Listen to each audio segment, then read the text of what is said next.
Esta semana vamos a tratar acerca de la doctrina social de la Iglesia, algo tan usado por los políticos ahora en Latinoamérica, que para llegar al poder dicen cualquier cosa y se valen hasta del cristianismo para tratar de convencer a las masas. ¿Qué es esto, la doctrina social de la Iglesia? Es lo que vamos a tratar, y para esto contamos con el doctor Gabriel Zanotti, un profesor argentino, director en filosofía, director del Departamento en Ciencias Sociales y Economía del ESEADE, director académico del Instituto Acton de Argentina y autor de numerosos libros, quien nos visita gracias a la invitación del Instituto Ecuatoriano de Economía Política para dictar diversos cursos. Doctor Zanotti, bienvenido a Tribuna Liberal. Gracias. Doctor Zanotti, como estaba diciendo, muchos los políticos latinoamericanos usan el cristianismo y esto de la doctrina social de la Iglesia como para darse estos aires de santidad para llegar al poder. ¿Podría explicar a los televidentes qué es la doctrina social de la Iglesia? Sí, la doctrina social de la Iglesia es un conjunto de principios de teología moral, en principio, es un tema teológico, que tiene su aplicación como teología moral a nivel social, o sea, son grandes principios de ética social que derivan de la concepción cristiana del mundo, y como grandes principios, no necesariamente ellos implican una aplicación concreta de cada uno de estos principios. O sea, lo que quiero decir es que estos grandes principios dejan abiertas concreciones diferentes, ¿no? Por lo tanto, hay un defecto muy habitual que es el clericalismo, o sea, la intención de derivar directamente de la doctrina social de la Iglesia un programa político concreto. Habitualmente esto está hecho por muchos políticos de izquierda que intentan derivar una socialización de los medios de producción como si eso fuera algo directamente dicho por la doctrina social de la Iglesia, y eso es un error, se puede llamar una especie de clericalismo de izquierda, y voy a dar un ejemplo. La doctrina social de la Iglesia habla del principio de la primacía del bien común, pero el bien común no quiere decir de ningún modo comunidad de los bienes de los medios de producción o comunismo, quiere decir conjunto de condiciones que favorecen el desarrollo y perfeccionamiento de la persona. Dentro de esos principios del bien común puede estar, por ejemplo, la defensa de la propiedad privada. La propiedad privada, a su vez, es otro gran principio de la doctrina social de la Iglesia, pero la relación entre cuánta propiedad privada y cuánta administración de bienes públicos por parte del gobierno es un tema opinable dentro de la doctrina social de la Iglesia. O sea, la concreción tiene que quedar abierta a los laicos. Es ahí cuando los laicos, algunos de nosotros, opinamos que la economía de mercado es el mejor modo de organizar la propiedad privada de los medios de producción, y que eso es perfectamente compatible con otro de los grandes principios de la doctrina social de la Iglesia, que es la subsidiariedad del Estado, que sostiene que el gobierno no debe hacer aquello que los particulares pueden. Ahora, ¿cuánto pueden hacer los particulares? Eso es algo que depende de lo que los laicos podamos decir a nivel de ciencia económica.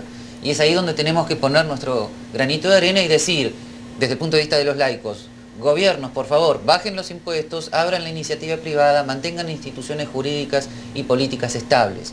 Ahora, no como si eso fuera directamente dictado desde Jesucristo, pero sí como una propuesta que los laicos podemos hacer perfectamente en armonía con los principios de la doctrina social de la Iglesia. ¿Cuáles son esos principios de la doctrina social de la Iglesia? Esos generales. Los generales, bueno, nombré de ellos dos y puedo enunciar cuatro más, cuatro en total, yo diría.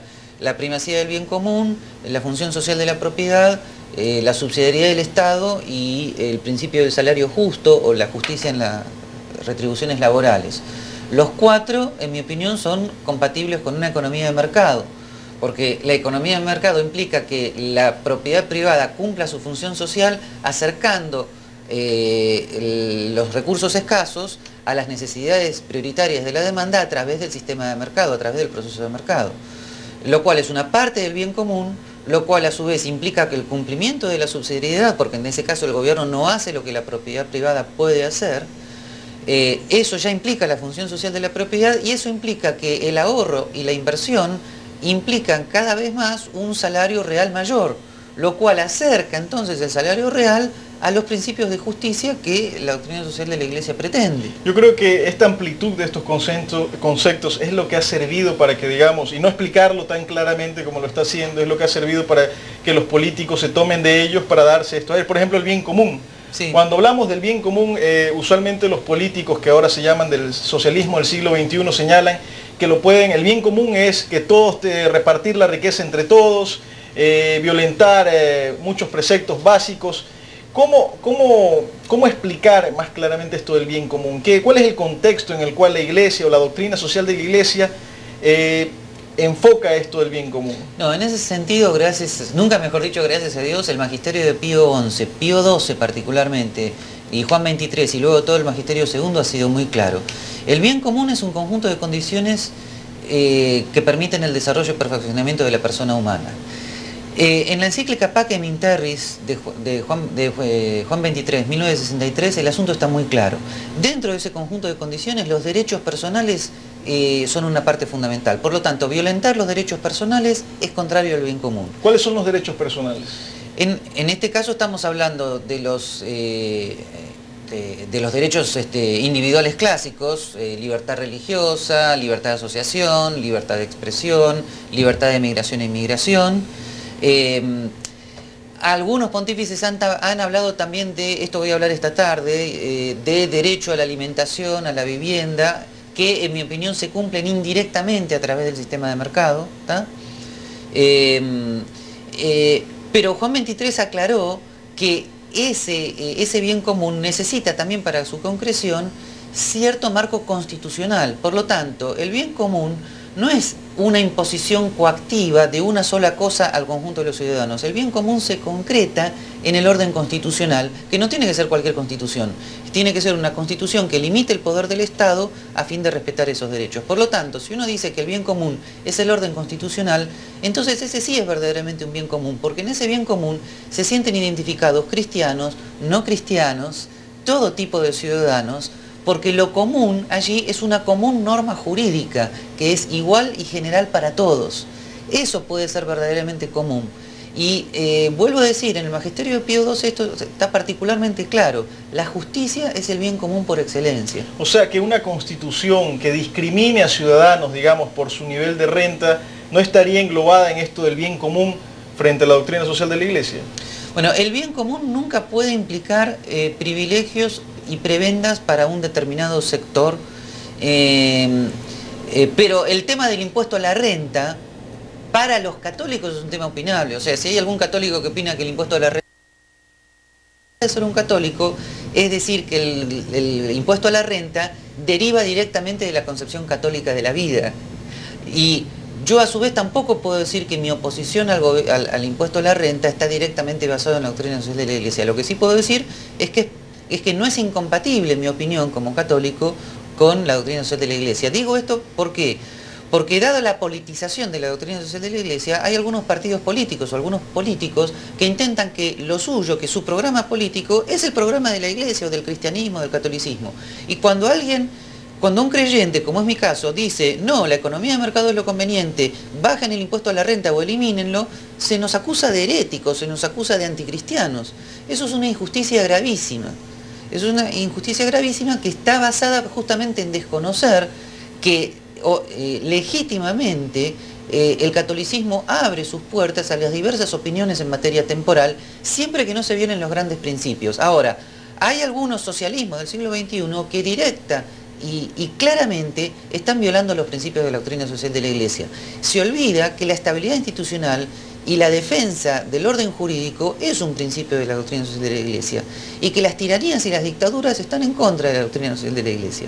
Y por eso en este momento habría que felicitar a todo el episcopado de Venezuela, que directamente se está enfrentando con alguien que está violando todos los principios jurídicos habidos y por haber en materia de orden constitucional y de libertades individuales. O sea, que mal puede decirse que un gobierno como el de Hugo Chávez o un gobierno que viole el Estado de Derecho, viole las libertades individuales, puede ser consistente con la doctrina social de la Iglesia. Ahí ya eso es totalmente anticristiano. Pero lo más anticristiano es decir que eso es cristiano. O sea, eso ya es una mentira total y completa, una politización grave, incluso desde el punto de vista moral, ¿no? Doctor Zanotti, otro punto, otro principio que ha señalado es la función social de la propiedad privada. En términos económicos, los que creemos en el mercado, es fundamental instituciones que salvaguarden la propiedad privada, pues es la base del comercio, es la base de que la economía crezca. ¿A qué se refiere la doctrina social de la Iglesia cuando hablamos de la función social de la propiedad privada? Se refiere a que la propiedad privada tiene que estar orientada a el bien común. Por lo tanto, en principio, el principio general es que la propiedad privada de los medios de producción que violente el bien común como conjunto de condiciones de vida social que favorezcan el perfeccionamiento de la persona, sería contraria a la tradición cristiana de la propiedad. Ahora, muchos han entendido este principio como que el gobierno tiene que intervenir directamente y estatizar o controlar propiedades privadas que en principio estarían como explotando a los ciudadanos o a los consumidores, etcétera, etcétera. En ese sentido, los que somos partidarios de la economía de mercado, siempre afirmamos que hay ciertos bienes públicos que serían perfectamente privatizables. Por ejemplo, caminos, puentes, etcétera, etcétera. Eso no solamente tienen que estar... ¿Y por qué sería perfectamente privatizable? Serían perfectamente privatizables porque que sean estatales implica que tienen que estar sostenidos por impuestos, habitualmente impuestos muy altos, de manera muy costosa y de manera muy ineficiente, cuando podrían ser realizadas de manera mucho más eficiente por emprendimientos privados y además serían pagados exclusivamente por quienes los utilizan, con sistemas de seguros o de peajes, por ejemplo. Porque los bienes públicos estatales financiados por impuestos generales tienen la injusticia de el que no los usa, los paga. Entonces, por ejemplo, voy a dar ejemplos de mi país para no ofender a nadie. Buenos Aires tiene un sinfín de bienes públicos estatales que están siendo pagados en este momento por los más pobres de los pobres que jamás los van a usar.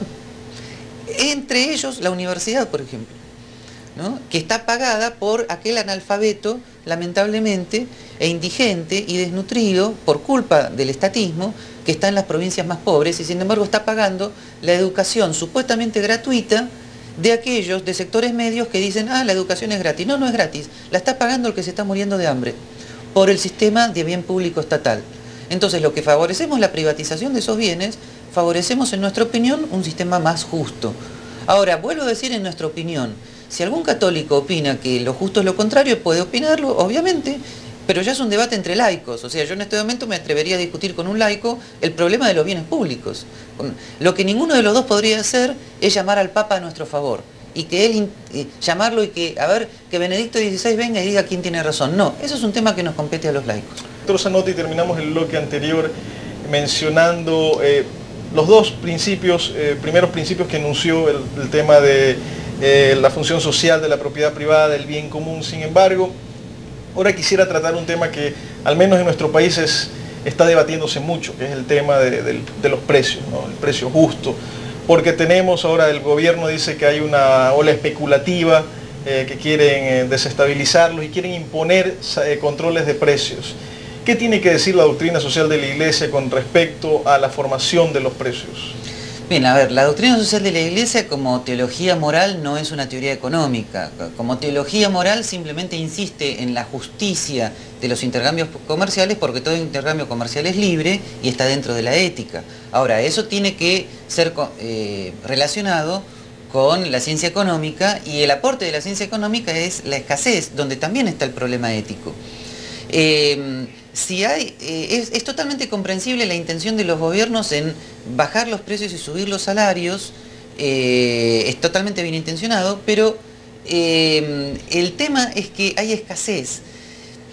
La escasez es lo que lamentablemente, pero esa es la realidad, y esto es un tema ético muy interesante porque el deber ser tiene que basarse en el ser de las cosas.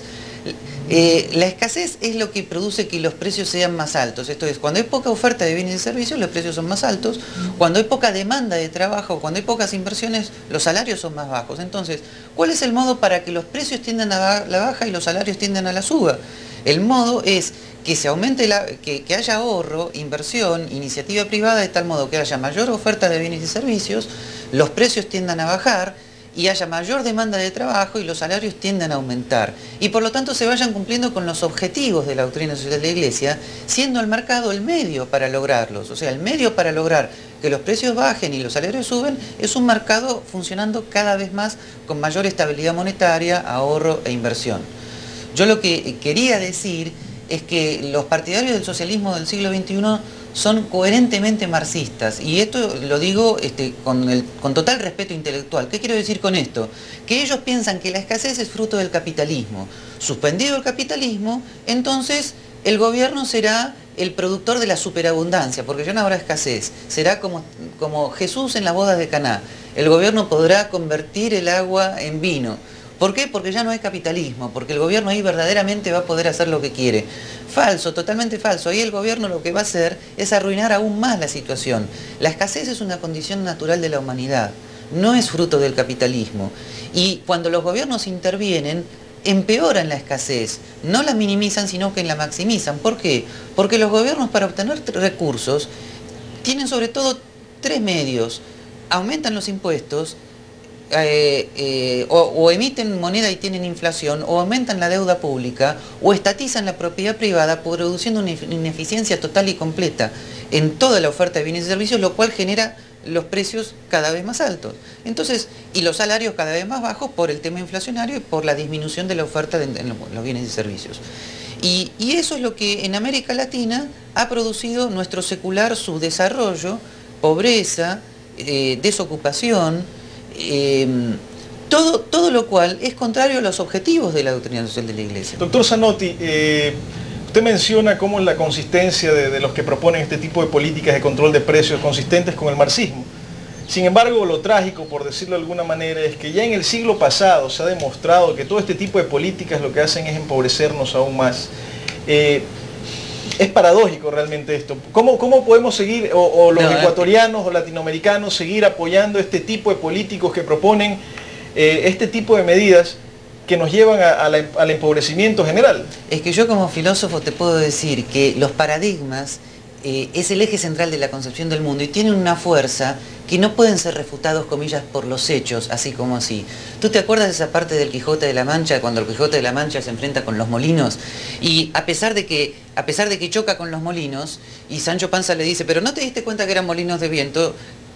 Quijote dice, no, lo que pasa es que vino un mago y convirtió a los molinos en gigantes. O sea, Quijote seguía aferrado a su paradigma. Los paradigmas, cuanto más sólidos, cuanto mejor teoréticamente estén armados, más siguen dominando la mente de las personas. Y cabe reconocer que Marx es un paradigma teoréticamente fuerte, no es ninguna tontería, y por eso la importancia de analizarlo y refutarlo como corresponde. O sea que a pesar de que los hechos sí, nos demuestran, contrariamente, que ese paradigma, como lo llama usted, de Marx, sí, es totalmente falso y genera pobreza, la estructura que hizo Marx es tan buena, o sea, eso es lo que me tratamos de decir, es tan buena que se mantiene. La estructura mental que él hizo es tan buena, la estructura teórica, que puede sobrevivir a los hechos.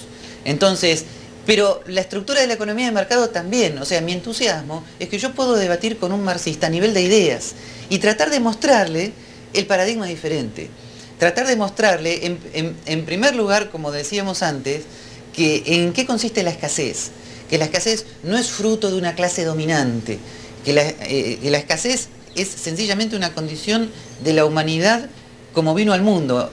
La humanidad como vino al mundo es como la película Náufrago, no hay, eso es la escasez. Y que el modo para minimizar esa escasez es el ahorro, la inversión, o sea, hay que comenzar a mostrarle otra concepción del mundo. Y eso es lo que explica que entonces siga sobreviviendo el marxismo. Me parece que bueno, lo que sucede es que el marxismo o los gobiernos totalitarios como el de Hugo Chávez lo que hacen es prohibir totalmente la expresión o el debate de ideas. Todo el contrario, lo meten preso, le dan palo. Eso forma parte de cierto marxismo autoritarismo dictatorial típico de algunos marxismos de todo el mundo y de algunos marxismos de América Latina, pero no necesariamente es característico de un pensamiento marxista orientado hacia un socialismo democrático, que han existido algunos en Latinoamérica. En mi país, por ejemplo, el Partido Radical ha tenido expresiones democráticas, pero con pensamiento socialdemócrata, que también tenía estas ideas marxistas, pero nunca prohibió la libre expresión, por ejemplo el gobierno de Alfonsín. Y sin embargo, a pesar de que había debate libre, sin embargo era muy difícil luchar no solamente contra ideas predominantes a nivel de gobierno, sino contra ideas predominantes a nivel de opinión pública. Uno en Argentina aparece en la televisión o en la radio diciendo que la salud o la educación deberían ser privatizadas y uno casi no tiene tiempo de explicarlo, es tildado de una persona cruel, que desprecia a los pobres, o sea, verdaderamente uno choca contra los paradigmas establecidos a nivel de opinión pública, y bien, hay que hacerlo, pero no es nada sencillo y no hay eslogan publicitarios para estas cosas. Hay mejores o peores modos de presentar el asunto, pero yo creo que si uno se presenta y lo dice con valentía, finalmente logra al menos un mínimo respeto intelectual para que las personas de buena voluntad a uno quieran escucharlo. Yo en este momento tengo la esperanza de que los socialistas de buena voluntad, como dijo Hayek en Camino de Servidumbre, que los socialistas de buena voluntad nos escuchen. O sea, si hay algún partidario del socialismo del siglo XXI que al menos tenga buena voluntad, o sea, que al menos quiera escuchar al otro, que al menos no desconfíe del otro, que entonces nos escuche, porque con buena voluntad tenemos mucho también para decirle y explicarle que el mercado es la solución precisamente para los más pobres que él quiere defender. Cuando hablamos de los más pobres, y para entrar en el último principio que enunció con respecto a la doctrina social de la Iglesia, el principio de subsidiariedad, sí. ¿Qué debería englobar un gobierno cuando hablamos de principio de subsidiariedad? Yo creo que actualmente, combinando el principio de subsidiariedad con temas que vienen de otras ciencias, como por ejemplo la economía política constitucional, el principio de subsidiariedad debe implicar que el gobierno federal no debe hacer aquello que las provincias o gobiernos estaduales pueden hacer, y que las provincias no deben hacer aquello que los gobiernos municipales pueden hacer. Entonces hay cierta provisión de bienes públicos, en situaciones de emergencia, o salud, o educación, o seguridad social, que deberían ser provistos exclusivamente por los gobiernos municipales, por impuestos que hayan sido aceptados por los habitantes del municipio, impuestos no confiscatorios, indirectos, que no sean impuestos a la renta. Y además esa provisión de bienes públicos no debe ser monopólica, o sea, debe estar totalmente abierta a la iniciativa privada para competir contra, o con, mejor dicho, los bienes públicos que los habitantes del municipio hayan querido, no impuestos sin representación, hayan querido... ¿Usted no es partidario del impuesto a la renta?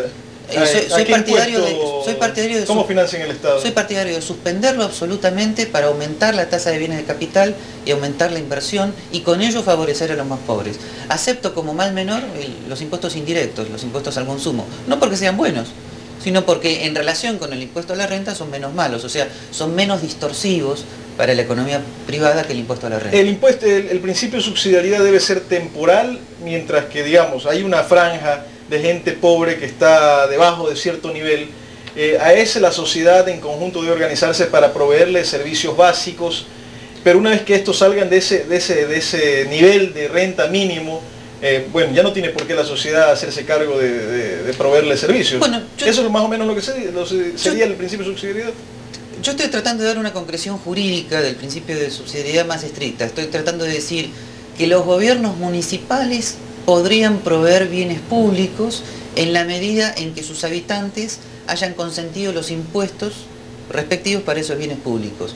Esto puede ser transitorio, efectivamente, y yo tengo confianza de que si se expande la economía de mercado, la abundancia y la eficiencia e incluso lo barato de los servicios ofrecidos por la iniciativa privada van a implicar que los bienes públicos ofrecidos a nivel municipal sean cada vez menos necesarios.